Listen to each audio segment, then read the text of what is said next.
Welcome to the Modern Day Naturopath podcast with Dr. Sue. Real talk for those craving deep healing whilst living in a modern day society.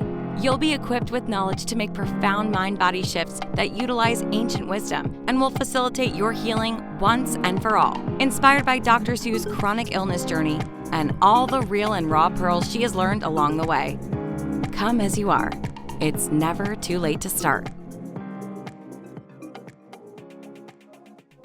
Hi, welcome back. This is the Modern Day Naturopath podcast. This is Dr. Sue.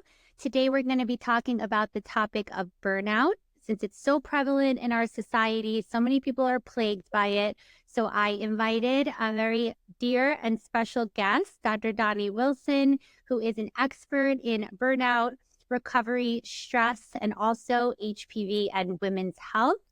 So Dr. Doni Wilson, she's actually a licensed naturopathic doctor. She is based out of New York. She's the author to The Stress Remedy, among some other books she will share with you guys later. And I'm so happy to have you here, Dr. Doni. Thank you so much for joining me. Thank you, Susan. It's like so much fun to get to talk with you about all of I know. We were just talking before how we met because I had to do some clinical hours while I was in naturopathic medical school.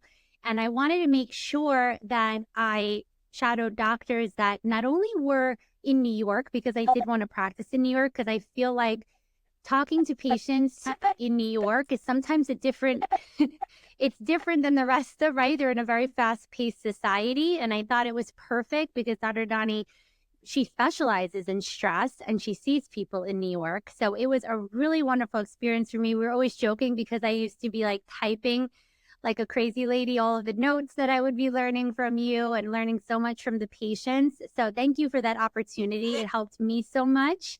And I want to ask you, can you tell us a little bit before we kind of dive in to burnout? Can you tell us a little bit more about your day-to-day? What are you doing every day with patients? I know you have programs you're working on. So can you share a little bit more about that? I know. I remember those days of you finding me in Manhattan in the office and, like just soaking in, exactly how to do everything. So you're probably like, well, what is Dr. Doni doing now? Am I doing the same thing I was?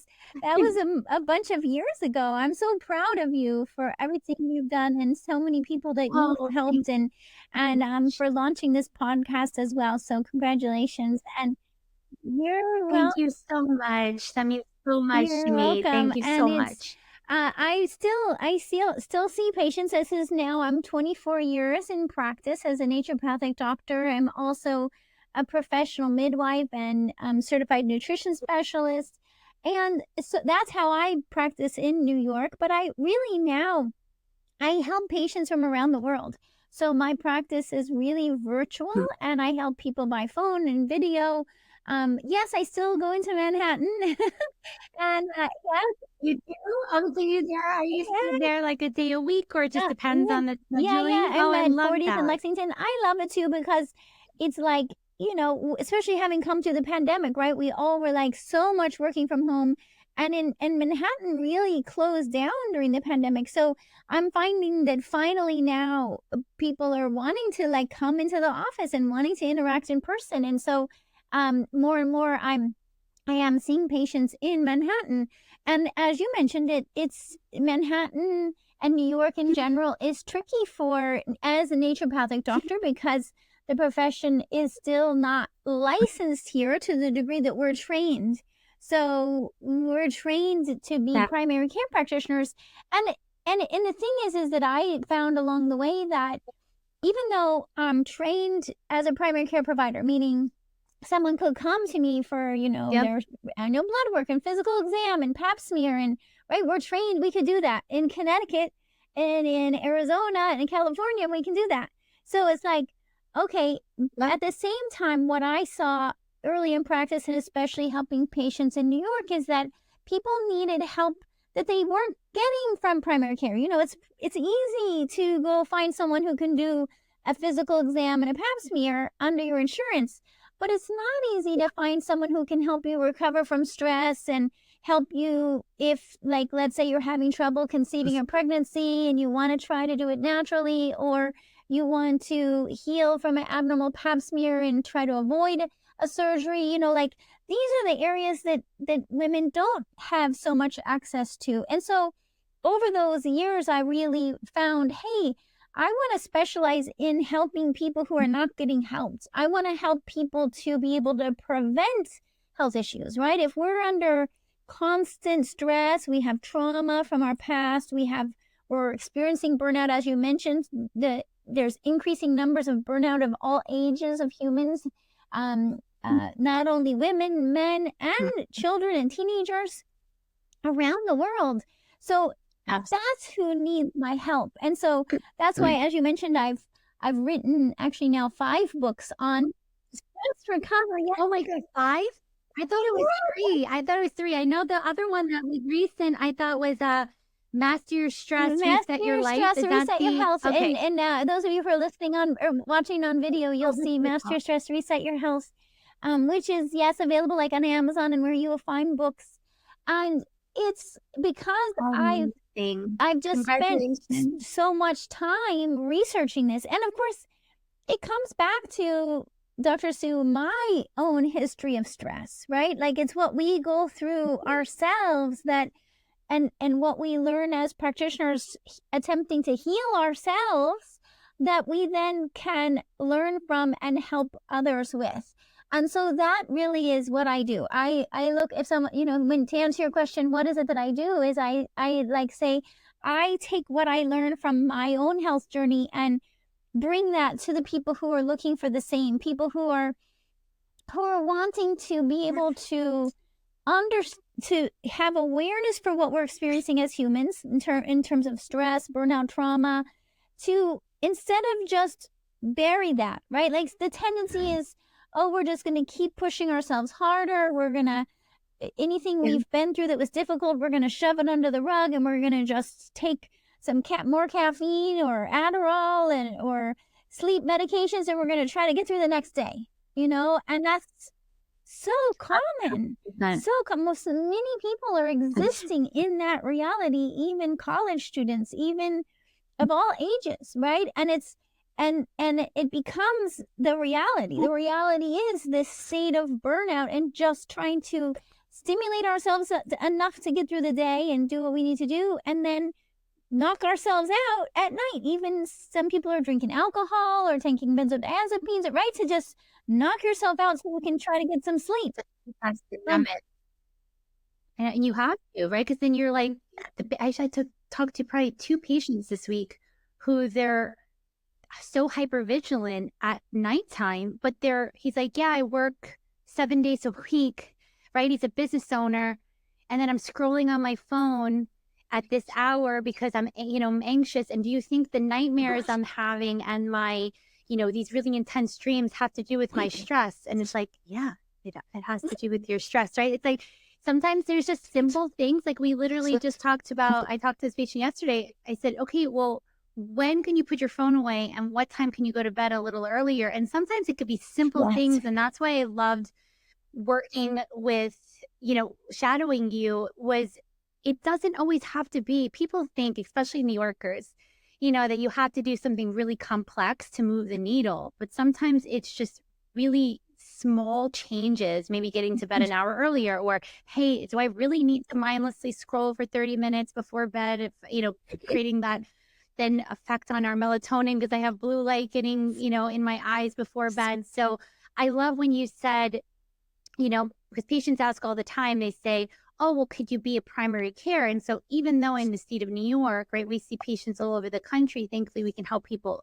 other places, but in New York, we can't act as technically their primary care, but it's easy to go to to go to their doctor and get a physical exam and have them do heart, lungs, and a thyroid check. That's easy, right? But there's not enough of these naturopaths who are helping you actually work through your stress. And I also love how you said it's not just adults. Because of course we have the adults, and I remember again shadowing you, and even with my patients, I talked to an attorney last night working really crazy hours. It's not just them; it's now children, adolescents, now kids going through trauma. So I'm just really happy that you're working so diligently in this field because I think that people are not really correlating the level of stress and then these physiological changes that are happening, which we'll talk about, a little bit. But thank you for mentioning that. And also, guys, I want you to just press pause and follow Dr. Doni on Instagram. She has great tips. She talks all about women's health, burnout recovery, stress, HPV. Her handle is Dr. Dr. Doni, Doni, Wilson, Wilson. And I want to talk a little bit about the difference between someone saying I'm tired and I'm burnt out, because in my experience, they're very different between being tired and being burnt out. So where would you say, if you had to maybe give a picture of a patient, whether you're thinking of one in your mind or putting one together, what would you say that patient looks like, and maybe also distinguish between I'm just tired versus I'm chronically burnt out? What would you say? It's a great question. And certainly fatigue is a possible symptom of burnout. Burnout can look different for each of us. In fact, in my recent book, the Master Stress Reset Your Health book, I identified 5 different stress types. I call them stress types, which are really our burnout types, which is to say that there's 5 different ways that burnout can show up. And even then, there's many more possible symptoms for each of those types. So while, yes, a person might feel tired or fatigued or exhausted, it may or may not, that doesn't really tell us exactly what's going on inside your system. In fact, when someone's more tired than they think they should be, first of all, we even have to look at, are you getting enough sleep? As you mentioned, sleep is so important. We need to look at, is there anemia, iron deficiency, because that's a really common cause of fatigue. Is there low thyroid function, right? Another really common cause of fatigue. And then we look, as a naturopathic doctor, we would look at the adrenal function. Most practitioners stop maybe after anemia and thyroid, and they aren't looking at the adrenal function because it doesn't show on standard blood work. We have to do different testing. We want to know, where's the cortisol levels and adrenaline levels? Cortisol and adrenaline are our 2 main stress hormones, and they're made by the adrenal glands. And the adrenal glands are above the kidneys, so in your low back. And they have a really important job. I think of them as our bodyguards. When we're under stress and we're navigating our stressful day, let alone if a hurricane comes along or a pandemic, and then we've got a whole nother level of stress happening, the adrenal glands are going to help us, try to protect us from whatever that stress is that's coming in. And again, it could be, sometimes it's daily stresses of work and deadlines. Sometimes it's being in a toxic relationship or going through a divorce or death in the family. Stress shows up in many different ways as humans. It's not like we can just wish that we could eliminate all the stress. It's not going to happen.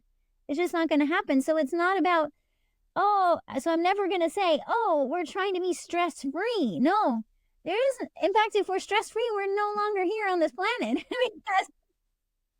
We're not living.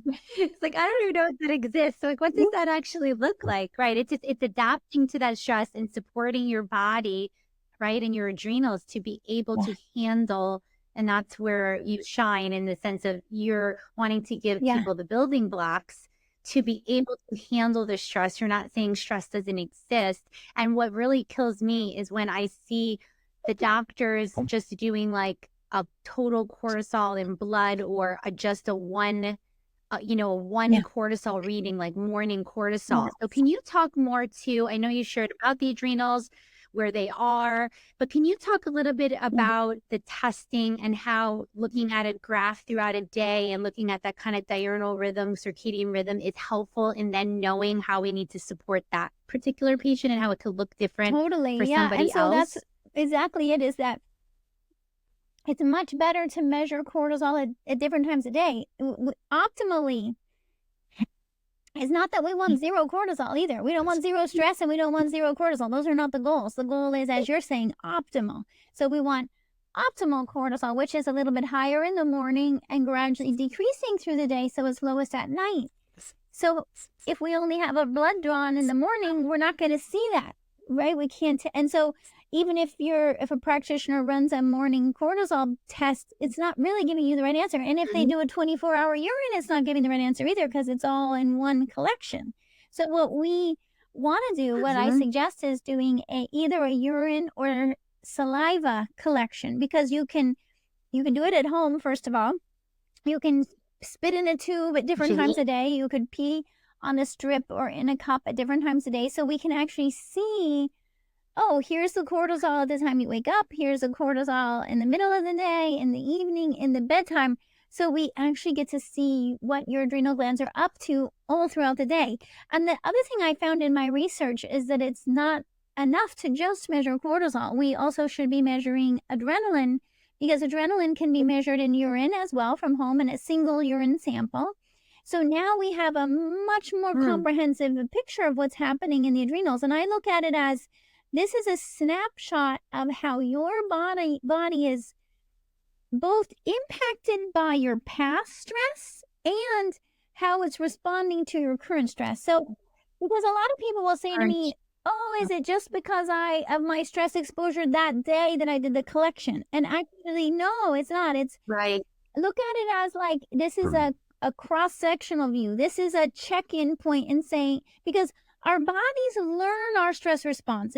Our stress response is based on our genetics, partially. Some of us are genetically more likely to have high cortisol than low cortisol.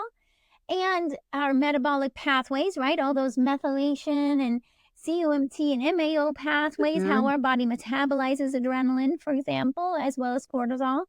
And it's impacted by our stress from the past, even stress from when we were in utero, let alone childhood, impacts our cortisol and adrenaline today. So I think so. So when we measure it, I look at it as, this is giving me like your fingerprint of how stress has impacted you in your lifetime, and how it's now responding under stress from this moment forward. And so it gives me a real understanding, and it's so unique to each individual. And it's so essential to know that, because the treatment's different. So even though we talk about burnout or adrenal fatigue as if it's the same for everybody, it's not the same for everybody. It's so unique. And So, like, example, like when you say so unique, for example, you would do something different if someone had low cortisol mapped on their cortisol pattern for the four different glow, versus if they were high throughout the whole day, or if they had the opposite circadian rhythm, right, where they were low in the morning and high at night. So you would do very different things for those patterns, right? So, and I wanted to make sure that was understood by everyone, that's why, yes, everyone can do things that will help their stress in general, right? The lifestyle, the self-care stuff, but everyone's so unique and presenting so differently. How many times have you thought that someone would have high cortisol, and then you see them and they have like barely any, right? I thought, wow, this person seems like a high cortisol person, based on their symptoms, and they end up having low. And then if you do something for, right, like, let's just say, Dr. Doni, right, someone had really low cortisol throughout the day, and you're giving something to them that's a glandular product or licorice or things that can make cortisol high, and they're already high. I see it all the time, Dr. Sue. Don't you see they're only giving adrenal products to patients? They don't even know what their adrenals I see it all the time. Patients like. come in and they're like, oh, some practitioner said I had a burnout, and they gave me this. Yes, glandular. That's a classic, like a glandular to support their cortisol, assuming that their cortisol was low. I never tested it and never tested the adrenaline. And then when I finally guide them to do the right test and we get the results, and it's like, actually now your cortisol is way too high, and it's a completely wrong treatment at the wrong time of day. And so it's very common, unfortunately. I mean, I'm glad that practitioners are becoming more aware of cortisol and the importance to address the adrenals. But I think the next step is we have to actually do the testing to give the patient the right treatment, because otherwise you could be making things worse. Exactly. So that's why, if, let's just say, a patient say, hey, right now I can't do that test. There are things that we can do besides the lifestyle. what personally, and I'd love to hear what you think, I will give adaptogens when I don't know, right? Like instead of, because if I'm giving, glandular products and licorice to someone with high cortisol, and that to me can be dangerously, I mean, they can have severe symptoms from the cortisol going even higher than it was. So with adaptogens, we think of things like ashwagandha, holy basil, luthro, or rhodiola. Those, in my opinion, seem to be safer because they're more adaptogenic in the sense of, if cortisol's high, it will help them go low. If cortisol's low, and vice versa.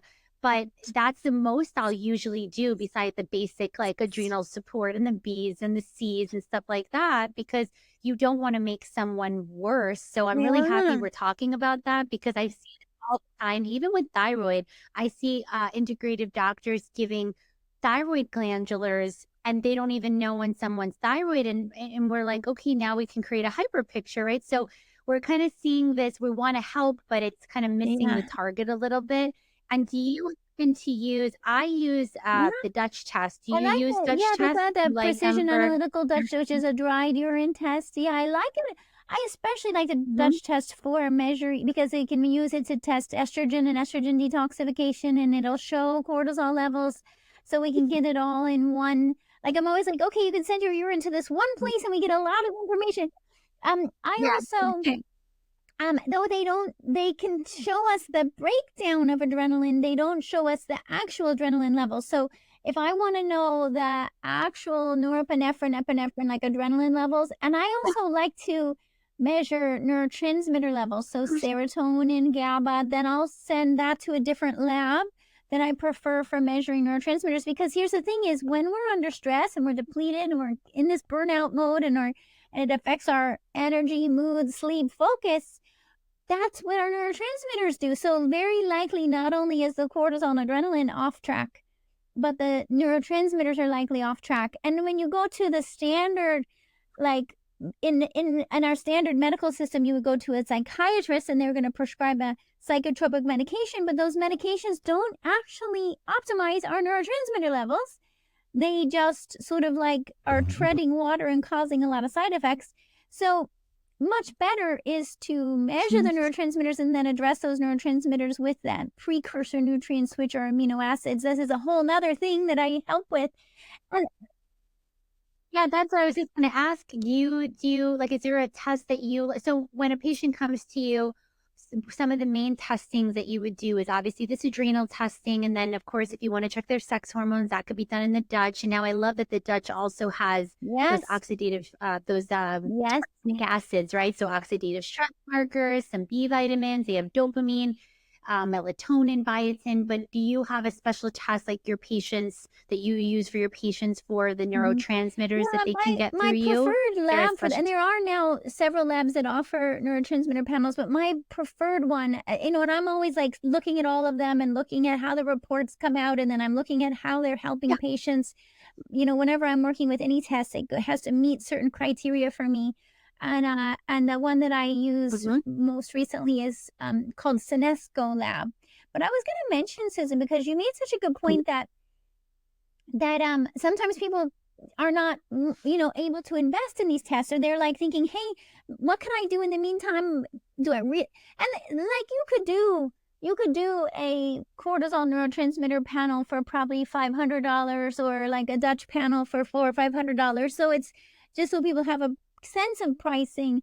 But it's one thing I did is I went through and studied over 100 different results, and I identified this breakdown of the stress types or burnout types that I mentioned, and then I created a quiz that people can take that helps them, based on their symptoms, identify their most likely scenario, whether they have high cortisol, low cortisol, high adrenaline, low adrenaline. And that quiz is both in the book, the Master Your Stress, Reset Your Health book, which also comes as an ebook and an audiobook. But it's also right on my website at drdoni.com. So if anyone wants to do this, so you can go through that. So if they don't have, right, because, unfortunately not everybody can go and invest in all these tests right away. And we don't want to say that you can't invest on these, in these tests right away. We can't help you, but there's now a way to take a quiz. I even do that, Dr. Doni, with patients who, because I see a lot of Lyme patients because of my own history, I do that Yeah. with the Dr. Horowitz quiz, right? I can give his quiz to people and I say, hey, if you can't afford X amount in Lyme testing, look, we think you Yeah. might have Lyme, let's treat it, right? Like there's no harm in Yes. doing that. So it's the same thing. So take advantage of her website, Yeah. Good. drdoni.com, DONI. Take that quiz Yeah, and as you well can as her, go in her to book. you can do either drdoni.com or doctordoni.com, and you'll see it at the very top. It'll say stress type quiz, and it takes like 2 minutes. It's really fast, but it's just know that we've gone through, and then what we did is we have people take the quiz, and then we had them do the actual cortisol adrenaline panel, and we can see that it correlates. So it says to me that the quiz is really good at predicting. So this way, even as a practitioner, it helps you to know, like, okay, like you said, we can use holy basil pretty safely because it's not going to push the cortisol too far one way or the other.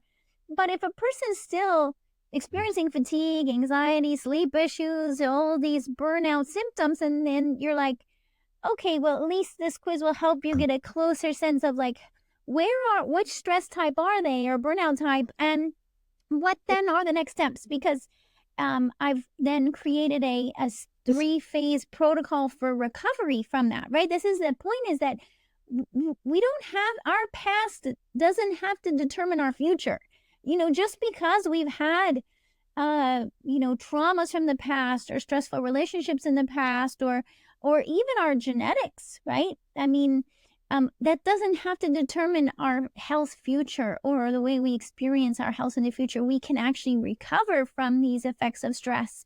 We can get our cortisol to optimal, and we can figure out which herbs to help us recover and nutrients, and then how to maintain it over time. So to me, that's really the goal is, and I think everyone who's interested in longevity, living longer, preventing any kind of health issues, not just fatigue, but just like cancer, dementia, weight gain, any of the things that we're trying to prevent, heart disease, diabetes, anyone with those goals, I want to live long and be healthier, needs to know their cortisol and adrenaline and get it to optimal, because those hormones are literally communicating throughout our body, right? Our cortisol communicates with our digestion. How well are we absorbing nutrients? Do we have leaky gut? How's our microbiome? That's all affected by our cortisol levels. Same with our hormones. Like you mentioned, thyroid, insulin function, ovary function. These are all affected by cortisol.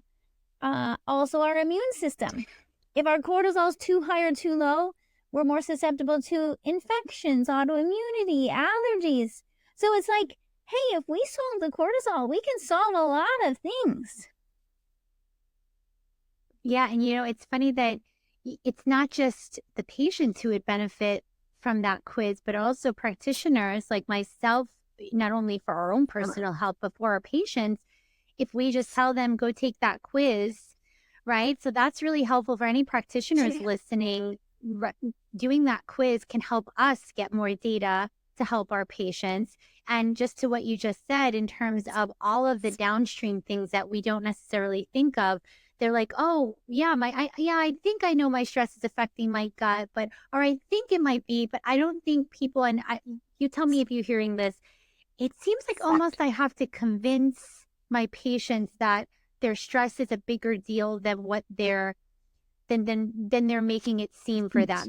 And to that point, I don't want this to be mistaken for, I go to the doctor and my doctor says I have nothing wrong with me, it's just my stress, because of stress and trauma, there's then now all of these downward things that can happen. So we do have to work holistically and work on the physical body too. I haven't had a patient, Dr. Doni, to this day that said, my doctor said it's all my stress. And when I did blood work or extensive panels like we're talking about, there's not one person in the past 9-10 years that hasn't come up with physical issues too. So we're not saying it's in your head and it's just your stress and you don't have, but it's both, right? We have to support that physical body while we're also supporting that stress. And so you did talk a little bit about digestion and leaky gut. Do you happen to see, when you do stool analysis on patients, do you happen to see that the ones that have the most stress end up with a lot of like leaky gut markers? Or what do you What's the pattern that you see the most when you do like a comprehensive stool Mhm. analysis? I don't know if you use Genova, GIMAP, or what you use. I happen to use both of those.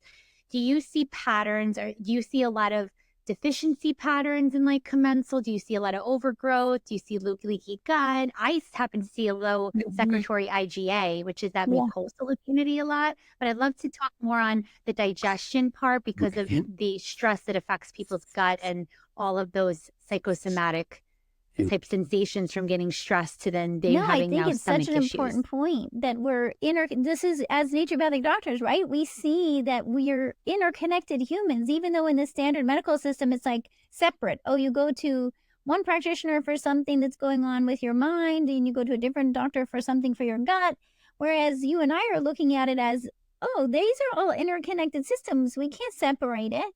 And definitely our even our psycho-emotional stress is going to affect our gut. That's what's called the gut brain axis. In fact, too, what's going on in our gut is going to affect our emotional state. Both goes both ways. So absolutely, I mean, what we know from, even if we break it down from say you're going through a stressful time and your cortisol is either too high or too low at different times a day, that's going to send signals to your digestion. And we know that when our gut gets stress signals, it decreases our digestion. So we don't digest our food as well. We don't absorb our nutrients as well. We're more likely to become nutrient deficient. Our intestinal cells are not recovering as well. So we're more likely to develop leaky gut, or what's known as intestinal permeability. And it sounds like maybe you've covered that a little bit already. And it affects our gut microbiome. Well, research shows that when humans are under stress, let alone when we have to take antibiotics that kills our gut bacteria, or eating gluten that disrupts our gut bacteria, but stress alone disrupts our gut bacteria. And those gut bacteria really are another huge protective mechanism in our human existence, right? We know now that if we have a good balance of gut bacteria, they're going to be able to help not only signaling to our brain and our nervous system, but they're also signaling to our immune system. And so if they're off track, we're more likely to have, say if it's reactivated Lyme or Epstein-Barr. Or I also see the connection, because the research shows there's a connection between the gut microbiome and the vaginal microbiome. And that's not always talked about, right? We hear this gut brain connection, but now there's also a gut vaginal connection. And women who've experienced vaginal yeast or vaginal BV, you probably are already thinking, oh, is there some relationship to my gut? But most people aren't necessarily realizing that, except the research now is so clear that once our gut bacteria get thrown off, it's likely going to disrupt the vaginal microbiome as well. And women become more susceptible to vaginal infections, including testing positive for high-risk HPV. We most all, just like we're most all exposed to Epstein-Barr virus, right? That's like something that happens usually by age 20. We're exposed to Epstein-Barr virus. With HPV, most all of us are exposed by age 50, 80% of us. So it's not about, with HPV virus, high-risk HPV virus, which is associated with cancer risk, like cervical cancer, vaginal cancer, and other kinds of cancer, like even rectal and oral cancers for women, that we're most all exposed to it. So a lot of times people think, oh, it's not going to happen to me. Maybe I've only had one or two sexual partners. Well, it happens to most all of us, even with one or two sexual partners. And so it's not just about the exposure, right? We know that with Epstein-Barr too. It's not just about being exposed to Epstein-Barr. It's about the health of your environment. And if your bacteria, if your microbiome, your gut microbiome is depleted and you've got leaky gut, Epstein-Barr is more likely to reactivate, right? You specialize in helping people with this. Well, the same thing happens vaginally with HPV when our microbiome is depleted. And you know what? Guess what? When women go through perimenopause and our hormones drop, so now this estrogen and progesterone drops, that also affects the vaginal microbiome. So now they're not protecting women as much from HPV. So between the stress, perimenopause, and whatever else we're exposed to in terms of, toxins and, different exposures, now this HPV has this opportunity to thrive. And more and more women are testing positive to high-risk HPV virus. It's actually, first of all, doctors are testing for it more, but also just in the United States alone, over 11,000 women are diagnosed with cervical cancer every year, and it's even higher worldwide. It's over 600,000 women are diagnosed with cervical cancer every year caused by high-risk HPV virus. And the problem is, just like you mentioned, in the doctor's office, they might say, this is caused by your stress, or sometimes they even tell women it's not caused by stress, which is completely wrong because the research is very clear that HPV is related to stress exposure. But women are sent out of their gynecologist office being told there's nothing you can do, that all you can do is come back. If cancer develops, then we can do a surgery or we can do chemotherapy, but they don't give women a treatment. And so women are in a place of like, what am I supposed to do? I have this virus that could cause cancer. What am I going to do? And it's very scary. So, but the fact is, like what you and I are talking about, this is a perfect example of we can restore a healthy microbiome, right? We can restore the healthy vaginal microbiome, gut microbiome. We can optimize cortisol, as we talked about. We can get the immune system working again so that your body can clear these viruses, right? The body can clear HPV. It can clear EBV.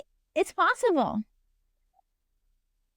Yeah, and I think people are not talking about what's possible because they don't do it in the conventional, excuse me, in the conventional model. They're not doing those things. So I don't think people are realizing what's possible. And what Dr. Doni too is talking about, and a lot of people may not know what this word means, but we use the word terrain, right? Like that just means the environment. This means, like, in other words, our soil, right? I know from my mentor, Dr. Sensenig, we would talk about this all the time. It's like, he would even bring up this example where if a person would have cancer, they would go and cut out wherever the cancer is. And he would say it's like a game of whack-a-mole, right? You cut out that and then it's going to grow somewhere else because that soil was not changed.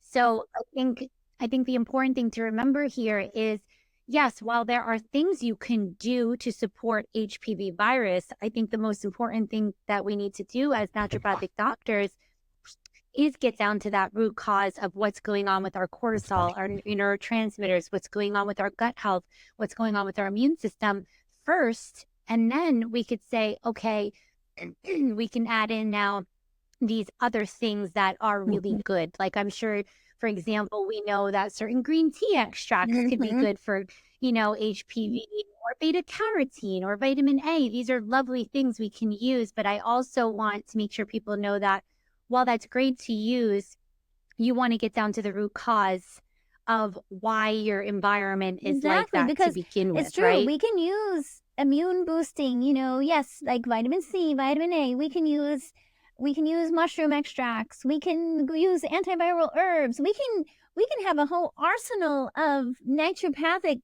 antiviral things we can do. And I do help women to do that.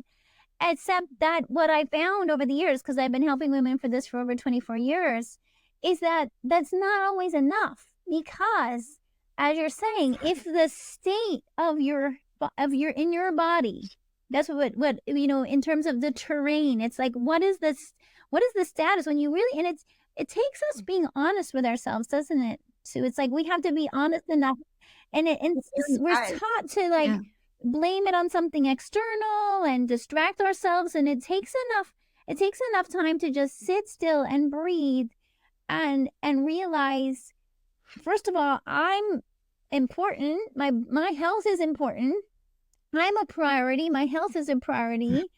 I deserve to solve this to feel better, right? We kind of have to take in those mindset shifts first enough to realize, wow, if I'm important and it's possible for me to heal, then now what are the next steps that I can take to gain awareness for what's my body really trying to tell me?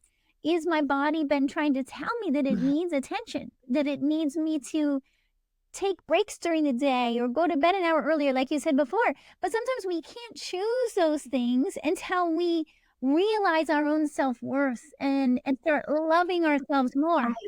just gonna say that. I was just gonna say but then it's like that self-worth part, which comes back to, which we always talk about, the trauma component, right? Like, do I feel worthy enough, or do I even feel safe enough to feel my feelings and feel into if I'm living in a way that's not serving me? Do I feel even like I can go there with myself? And sometimes maybe it's not the right time. Maybe you're working 12 hours a day at work, and maybe that's not the time to go into something deep and dark that needs to be processed, but those things need to be processed. And I think we talked about this, me and Dr. Doni, you had a podcast. I think we talked about this subject. I don't remember. Do you remember the name of it? People can Google it. It's on YouTube. It's on YouTube. If you look up my podcast, is How Humans Heal, and you can just search Dr. Sue Cucchiara and you're gonna see it. And it's about trauma recovery. We did talk about this. That's a great point. People can go find that conversation you and I had a few years ago. Yeah, like if we get to a certain point sometimes where we realize, a lot of times it's when someone really realizes that either they're just not happy in their life and they're like, I'm not okay with just suppressing this anymore. I want something to change. Sometimes it's because a big health scare comes up, because maybe there's an abnormal pap smear and cancer is, sort of on the edge, like I'm not willing to get cervical cancer. I'm willing to do, if I have to change my diet, if I have to take some herbs, if I have to do some vaginal suppositories, and if I have to face my trauma, I'm willing, because I'm not willing to get cancer, right? Sometimes it has to be something like that. Yeah. Yeah, and it has to be, sometimes it's unfortunately something, like you said, something scary that comes up that pushes people, right? When they don't have symptoms, right? That's almost like that silent, just what's lingering in the background, right? There's no symptoms and you're like, oh, I'm fine. But it's like, are you fine? Yeah. Right? Are you really experiencing joy and passion in your purpose? And sometimes we get stuck. We get feeling like, well, I'm in a relationship and I don't want to disrupt this relationship, or I'm in a job and I'm afraid of losing my job, right? We get afraid of the identity or the roles that we've kind of gotten ourselves into. And yes, sometimes when we look a little closer, we might realize, actually, I want to be doing something different with my day. And maybe it doesn't match with that same job or relationship that you're in.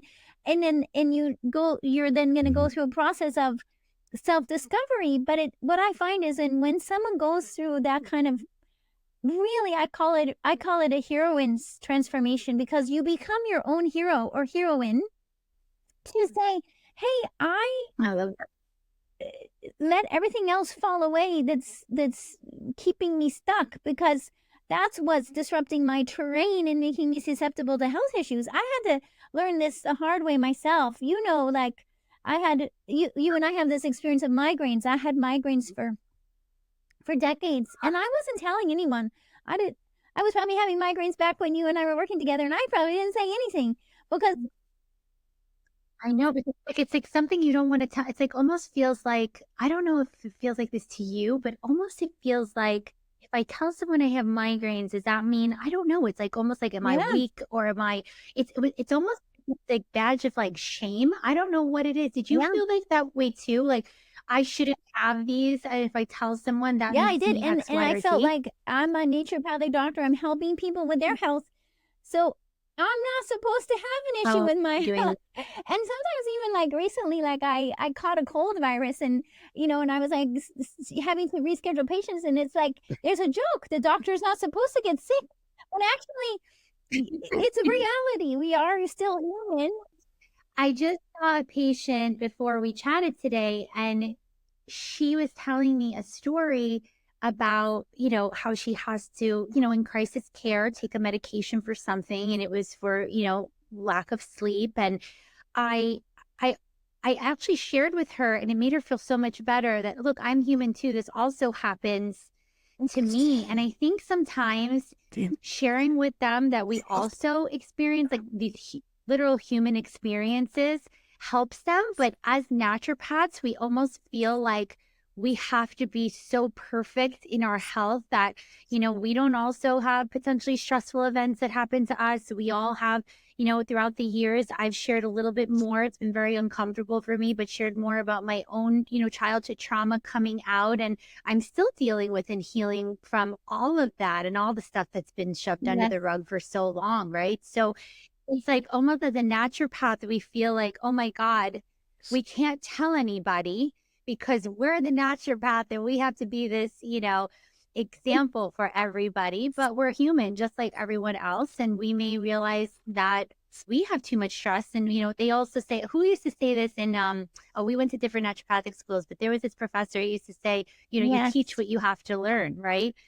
So it's like, okay, you know, as talking to some of these patients, okay, get to bed an hour earlier. I have to look at myself and say, well, am I getting to bed an hour earlier? Right. So it's like almost like, I don't know about you, but it like checks me every time I talk to someone, and I will share with them when indicated, when there's a human experience that makes them, they're like, oh, I feel so much better. And you could just kind of feel it's them so take a breath. true. And absolutely, I see this too with patients and with myself. And I found that once I started talking about my experience with migraines and really sharing about it, it really made a huge difference. And now I don't get those migraines anymore. I mean, I also use it as like I said earlier, I learn from my own experience. How do I get myself through a cold? How do I prevent a migraine? How do I keep myself out of Ehlers-Danlos pain?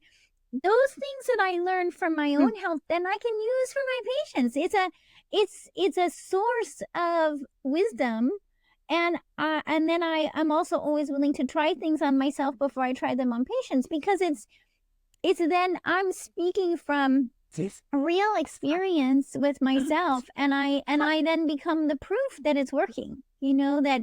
And you're right, like, you know, to be able to write a book on insomnia, or one of my books is on insomnia, and then on the stress books, I had to apply this information to myself. I had to literally master my own stress, and master my own self-care in order to feel comfortable sharing it with others. And I feel like that's really important. That's something that I recommend people look for in a practitioner, is someone who's not just saying stuff because it's in the science or it's trendy, but someone who's actually doing it themselves, walking the talk, learning from it themselves, going through the healing journey themselves. We're all humans, and we're all on a healing journey.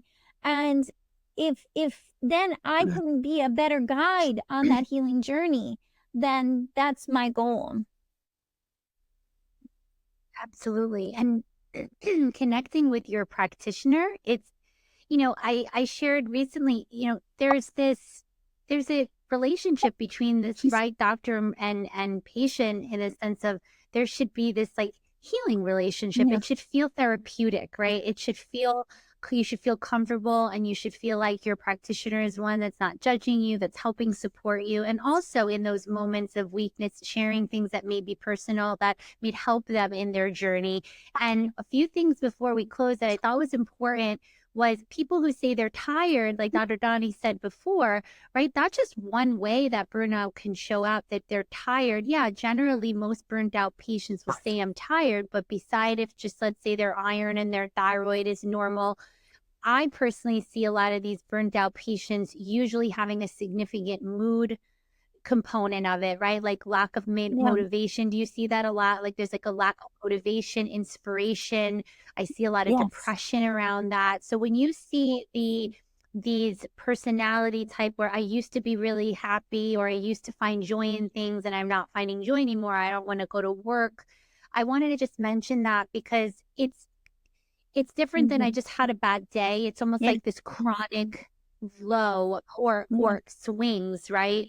Up and down moods. Do you notice that too in your patients who are burnt out? It's like their mood is absolutely. not stable. I come back to these 4 areas. I always, and this is something that I could encourage everyone who's listening to do a daily, what I call a daily check-in. You know, it's basically saying, how are you, but to yourself. And it raises your awareness for your what's going on inside your own experience and your terrain.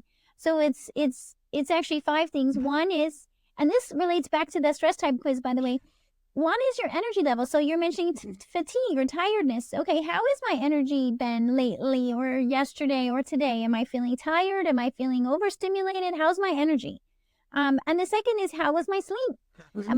Because a lot of times we are not even paying attention. Am I getting 7.5 to 9 hours of sleep? Is it broken sleep? Is it, was it restful sleep? Ask yourself, how am I sleeping? How was my sleep last night? How is my mood? So this is exactly what you're touching on now. Are you feeling anxious, overwhelmed, depressed, unmotivated?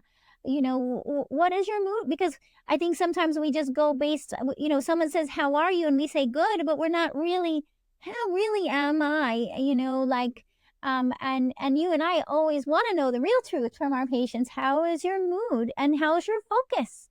Do you feel like you have brain fog, or do you feel like you have to, take a stimulant in order to focus, or do you feel like you can get tasks done and take breaks when needed?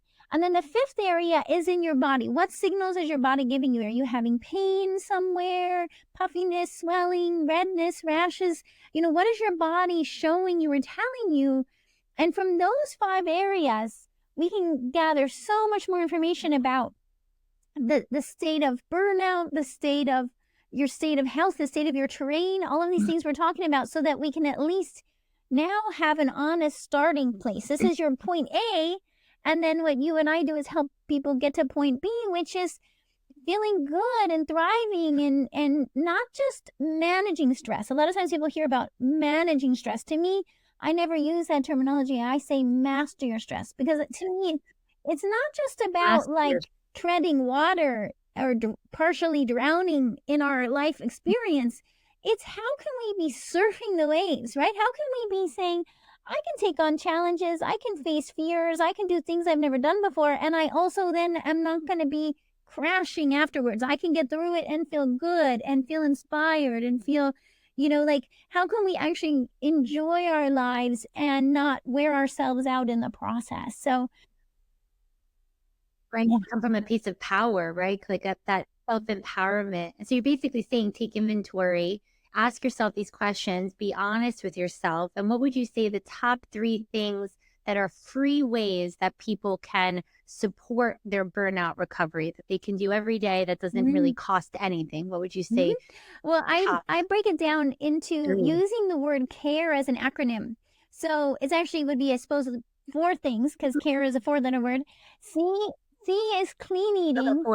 So looking at how can I clean up my diet even a little bit. It's not like you have to go from here to here overnight, but how can you either choose a little bit less inflammatory foods, a little more nutrient dense foods, less pesticides, work your way toward cleaner eating, more foods that are serving your health and your physiology. A is adequate sleep. So look at, okay, if I'm not getting 7.5 to 9 hours of sleep, what are little steps I can take? Like you said, maybe stop the scroll, or turn down the lights, or put on a meditation, or, little steps until you can say, hey, I'm actually getting better sleep. R is recovery activities. Recovery activities are a whole menu of possibilities, from taking deep breaths to listening to calming music, spending time in nature, spending time with animals, friends, loved ones, journaling, and more. There's so many more. And there's even recovery substances. This is where I would say that plant medicines or psychedelic medicines can come into play as helping us as humans to recover from the stress we've been through. So those recovery activities or recovery substances that we can use to help us recover from stress. And then the E in CARE is for exercise and movement. How can you bring in appropriate for your body exercise and movement? Not expecting yourself to run 5 miles if you haven't been running, but how can you start to bring movement into your day? And one of my favorites is dance. And so I'm bringing more and more dance into my life and bringing that to patients, because it's an exercise and it's a stress recovery all in one. I think I saw you. I think it was on Facebook or Instagram, Yeah. and you were doing, is it ballroom dancing? I remember texting Dr. Jillian Finker, which we're friends with, and I was like, oh my God, did you see Dr. Dottie? She looks amazing. She was like, oh my God, I can't believe how amazing she looks. So it's actually so funny because I literally just said the other day, I think I want to start doing like a hip hop class or something. I used to do that when I was younger, just to get that energy out. Like moving your body can be fun. It doesn't have to be doing some boring something at the gym that you don't want to do. So I love that you're doing dancing, and I love the acronym because that makes it easy for people. These are free things that you can do. And lastly, Dr. Donnie, tell us a little bit about your psychedelic training that you started. I'm so excited about as that. I mentioned, I mean, these oftentimes what we consider other plant or herbs really that have psychedelic properties. What research is showing is things like psilocybin, for example, from mushrooms, or other psychedelic substances, even ketamine, ayahuasca. These are substances that have existed back in time and other civilizations have used for healing and recovery from stress. But since the 70s, they've been on Schedule 1, not allowed in the United States and many other countries. And yet now researchers really starting to catch up and say, actually, these substances really help humans. Now, most of the research right now has been related to anxiety, depression, like some of these symptoms we talked about with burnout, anxiety, depression, also end of life care when someone's really facing what is my purpose in life, and am I facing end of life? That's where a lot of the research is, but more and more research is coming out with how beneficial these substances can be. The thing is that, of course, with any substance, even like you and I talked about with herbs that help cortisol, we need to make sure they're being used correctly and safely. So the training that I'm completing is with a institute called Integrative Psychiatry Institute. And it's a certification for practitioners on how to help patients to access and benefit from psychedelic assisted therapy. And to me, it's the future. It's the future coming quickly to help us as humans recover from stress. So yeah, anyone who's wanting to know more, you're welcome to reach out. And also anyone who has got an abnormal pap smear and feeling like, what am I going to do? I'm facing this HPV virus and abnormal pap smear and I'm scared to death. You can just go to clearhpvnow.com and find out all these resources, because these things that can really paralyze us with fear, whether it's an abnormal pap smear or having these moments in life where we're like, what am I doing? There's ways to help you navigate it. So I really want anyone listening, wherever you are, what's happening for you, find that belief, even borrow the belief from Dr. Sue and I, that there's ways to support you through this. That's not the end of the road. There are other options, even if you're not hearing about it from your other practitioner's office. There are other very successful approaches, and we can always help put you in touch with someone who can help guide you. Thank you for giving everyone hope and sharing your brilliance. You are so good at all things stress recovery. I'm so excited to have had you here to chat with you about how you've helped so many people. And Dr. Doni, like I said before, she can be found on Instagram at Dr. Doni, Doni Wilson. You can go to Clear HPV Now, check out her books. She has more than I thought she had. But her newest one is Master Your Stress, Reset Your Health, correct? I'm so happy. I think I have your other two, but I don't think I have that one. So I have to get. Yes. Oh my God, I'm so excited. Thank you so much, Dr. Doni. I so appreciate you coming, and I would love to have you back to talk about Ehlers-Danlos and hypermobility, because that last thing I have to say, I remember 5 years ago, Dr. Doni said to me, oh, I think you have Ehlers-Danlos. And I said, I don't even know what that is, because I don't even think we learned about it in medical school. I don't know what she's talking about, and I'm too stressed to even think about it.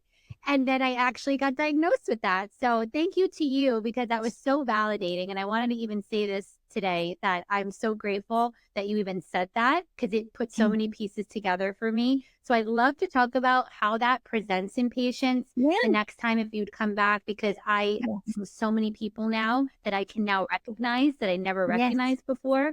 So You're thank you welcome. so much. It was Thank you so much. I have look you. forward to it. I can't wait to talk more soon. Okay, bye. See you soon. Bye. Thanks so much for listening to Modern Day Naturopath Podcast with Dr. Sue.